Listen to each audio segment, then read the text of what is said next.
लेकिन स्वामी दयानंद सरस्वती जो अग्नि जलाकर चले गए, उस अग्नि से असंख्य असंख्य नए अग्निपुंज पैदा हुए, नई चिंगारियां पैदा हुई, और इन्हीं चिंगारियों में सबसे जाज्वल्यमान चिंगारी का नाम था स्वामी श्रद्धानंद सरस्वती।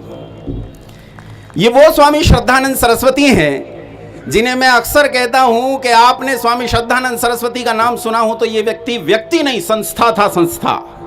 दुनिया कहती रही व्यक्ति, मैं नहीं मानता। संस्थाएं मिलकर इतना काम नहीं कर सकती जितना अकेले स्वामी श्रद्धानंद सरस्वती ने किया है। स्वामी श्रद्धानंद सरस्वती वो महान संस्था था जिसने उत्तराखंड के गांव शुद्ध कर डाले। एक पुस्तक लिखी 1945 में डॉक्टर भीमराव अंबेडकर ने। पुस्तक का नाम था कि कांग्रेस और गांधी ने अस्पृश्यों के लिए क्या किया।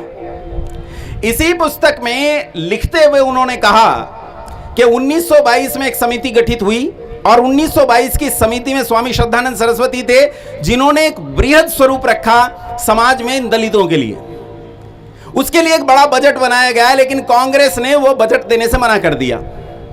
तब इसके आधार पर कहते हैं डॉक्टर भीमराव अंबेडकर कि कांग्रेस और गांधी ने अस्पृश्यों के लिए कुछ नहीं किया, और संसार में अस्पृश्यों का भगवान यदि कोई है तो वो स्वामी श्रद्धानंद सरस्वती है और दूसरा कोई हो नहीं सकता। स्वामी श्रद्धानंद सरस्वती वो तोप है जिसके भीतर से निकले हुए गोले की गूंज आज तक सुनाई देती है।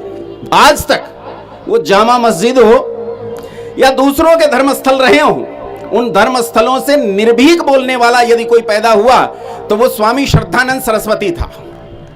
बंधुओं, यहां से एक बात आपको कहकर जाना चाहता हूं। यहीं की एक घटना बहुत प्रसिद्ध है स्वामी श्रद्धानंद सरस्वती के संबंध में कि यहाँ चांदनी चौक पर दुनिया की सबसे ताकतवर हुकूमत की संगीनें पकड़कर अपनी छाती पर लगाने वाला स्वामी श्रद्धानंद सरस्वती था। वीरता समाज का नेतृत्व करती है। मेरी बात ध्यान से सुनना, ये बहुत गहरी बात है और आज के समाज पर लागू करके इसे समझने का प्रयास करना। वक्ता होना बहुत सरल है, वक्ता होना बहुत सरल है। अब भाषा को अच्छे से बोलना जानते हो, आपके पास 4 शब्द हैं, आप अच्छे वक्ता हो सकते हो। लेकिन निर्भीकता ये गुण सामान्य गुण नहीं है, वीरता सामान्य गुण नहीं है।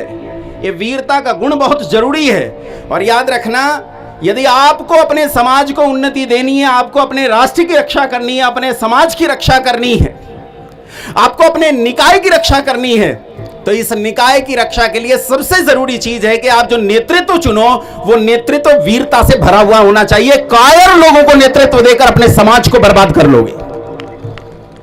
कायर लोग कभी राष्ट्र की रक्षा नहीं किया करते, कभी नहीं करते। वक्ता होना सरल है, लेकिन वीर होना यह आसान काम नहीं है। यह नैसर्गिकता है और उसके बाद पुरुषार्थ पर खड़ा होता है। स्वामी श्रद्धानंद सरस्वती के भीतर यह वीरता कूट कूट कर भरी थी।